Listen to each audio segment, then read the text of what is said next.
Guys have seen buildings lately have been collapsing, unfortunately. I kind of want to shine some light on what's going on in the industry because this happens a lot more than when people understand.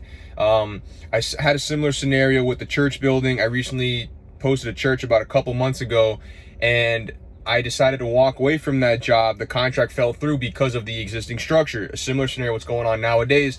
So we went out to the site. The site looked good. The building, however, was in really bad shape. So the only way that I was going to work on this project was by demolishing the building and starting from scratch. And because of funds, the owner decided not to pursue that route, and they'd hired another architect.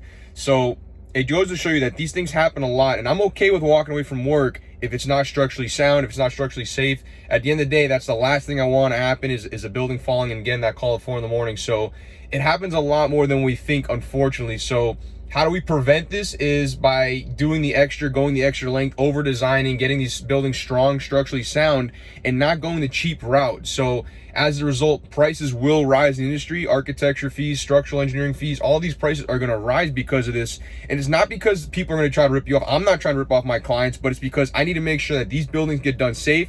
And if clients are not on board with that, I have no problem walking away with it. My buildings need to be structurally sound. I don't care if it's 1, 12, or 45 stories. That's just how the name of the game has to go. So that's what we do at Fox Architecture. I'm willing to do the project the right way. I'll walk away if I need to, but the only way I'm doing the work is if it's done right. And that's what I pride myself on. My work, my consultants, everything gets done right. So to prevent these things from happening, unfortunately, it sucks. It really sucks that this has to happen for the industry to change, but it's going to make an impact in a positive way, and I think it's really going to help the industry moving forward.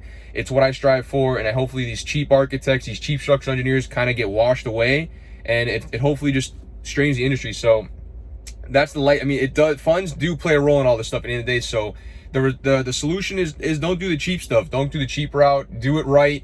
Cheap is expensive. So that's my take on it, guys. Any questions, comments below, let me know. I know it's a unique time down here in Miami, but hopefully this kind of shines a light on what's really going on, and it fixes the industry, because this has been going on for a long time, because there's always someone cheaper. But remember, cheaper is not always better. Cheap is expensive. So till next time, guys, any questions, let me know. Adios.